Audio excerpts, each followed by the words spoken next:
Well, it's the first annual USM Symposium on Aging. The symposium today is really helping us connect across the campus, across disciplines, across the different roles that we have as students, faculty, and staff, and engage and learn together around issues related to aging.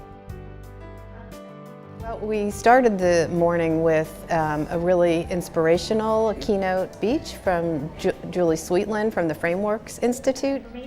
And by repeating the myth, you have given that pre-existing circuit, lit it up, pulled it up. And she really helped us to learn and think about the language that we use related to changing the conversation about aging. Actually, to use a word that wouldn't mess up. The words we use on any social issue really influence the way people think and talk about that issue. They influence the way people think about what we can do to resolve a problem or address a challenge. Disciplines here on staff are all social sciences. So one of the framing techniques that our team discovered would work to help people understand that not everything in later life is a mess or a decline, but rather there's psychosocial growth that happens throughout the lifespan. We found that using the analogy of building momentum over time, and that you've really got that accumulated wisdom and insight pushing you forward in later life. Using that metaphor really changed people's conception of what it means to age and what aging is like. So you've thought about this. Mid-fact sheet stays. Universities have a chance to build in different ways of thinking about aging, for the student population, getting that idea into public discourse in that way. I think that that's a really important role for universities to play in changing the way society thinks about what it means for America to be a place with greater longevity and how we can reap a longevity dividend. We at USM like to call ourselves and like to talk about that we're the university of everyone. And we have students that are enrolled here that are from ages 16 all the way up to, I think the oldest one that we have enrolled in a degree-seeking program is 76. So we love and we need individuals to come back, to come into the institution, to take programs, courses, and become lifelong learners, to re-teach themselves different aspects about areas that they may want to use out in the workforce. I'm a student. I'm not an instructor. I'm a student in the program, but I'm always looking for new programs to get involved with. I never did humanities in college. I was a business major in college and owned a medical business my whole life. So I missed a lot in terms of humanities. So I find that to be something of interest for me. I came today because I feel like working with older adults is probably my favorite population to work with. And I wanted to know what we're doing in the state of Maine to help promote healthy aging. That there's so much wisdom and contribution that comes from us having all ages work together, and especially from our older people, just offering support and giving their skills back when we really need them the most.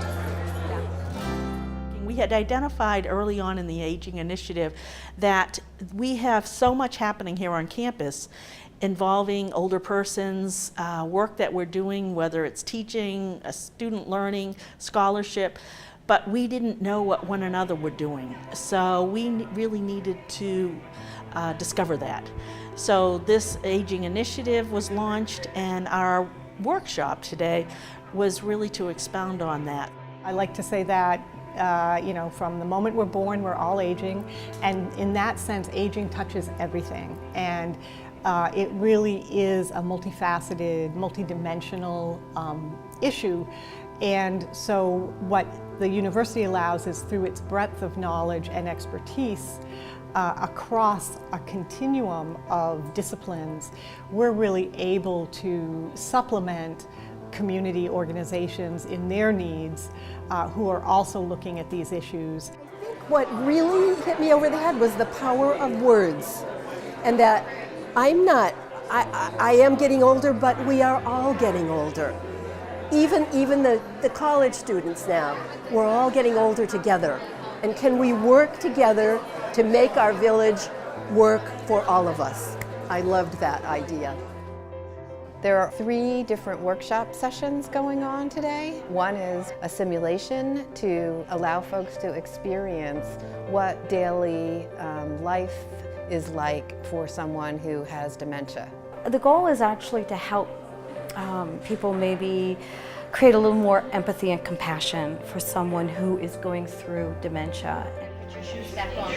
Okay, so this is simulate, We give them 5 tasks to go through in 3 minutes.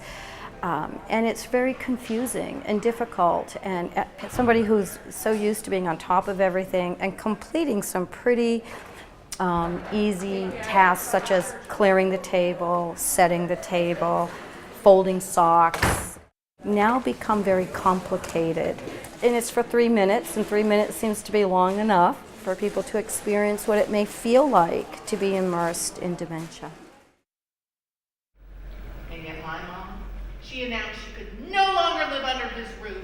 She stormed up to her bedroom, she flung open her suitcase, and she started folding and packing, folding and I packing. started recording some of the changes that I noticed in my very dynamic mother. So I would read them at writing conferences, and I found there was such a hunger to talk about these issues. When the roles start reversing, when the parent becomes the child and the power shift starts happening and all of those conflicts and complications that happen. And as those pieces started coming out, I realized I had a greater story to tell. A possibility, no matter how small, that she still might come padding down the stairs in her pink robe. And what I'm doing with it now is taking it to conferences with people that are working with geriatrics or gerontology or caregiving, all of those very difficult fields, because a lot of people aren't talking about how complicated aging is. And again, those power shifts, and when people start losing their voices or their ability to be heard or their usefulness. And a lot of the humor, and there is a lot of humor in the show, allows people, gives them the opportunity to open up and discuss some of these issues and share experiences and share resources. The whole idea of being able to walk through somebody else's life and experience your own fears and frustrations and sadnesses and irritations and humor is what art does. It allows that transcendence of, I have an experience that I don't really know what to do with, and then all of a sudden there's a form for it. And I mean, it's catharsis. But that's what art does. It gives you that ability to wash yourself clean, and not at your own whining or belly aching. It's like, oh, this is so hard, I feel so bad for myself, and this is really frustrating, but laughing and saying, oh, you know, I'm not the only one. And I think ultimately that's what it's all about, is I'm not the only one. The big thing that I wanted today was just to start a conversation on campus and look at ways that aging can be looked at. In terms of what are those institutional changes? I loved hearing the panelists talk about how they had got into senior college and looking at reinventing themselves after 50. All of them addressed it in some form or another. And they saw a big picture for reinventing yourself after 50, that you've got more, you've got the opportunity to make some choices for yourself that you didn't have before, especially when you reach retirement. We hope that the day inspires people and energizes them to continue to connect around aging, to get more involved in the Aging Initiative. And ultimately, I mean, we are always interested in lifelong learning. The senior educational program is fantastic. Not every community has it, and if they do, if you have it locally, either Portland or Lewiston, you should be taking advantage of it. And now that I've seen it and seen all the people involved, I know what an opportunity it is for the future.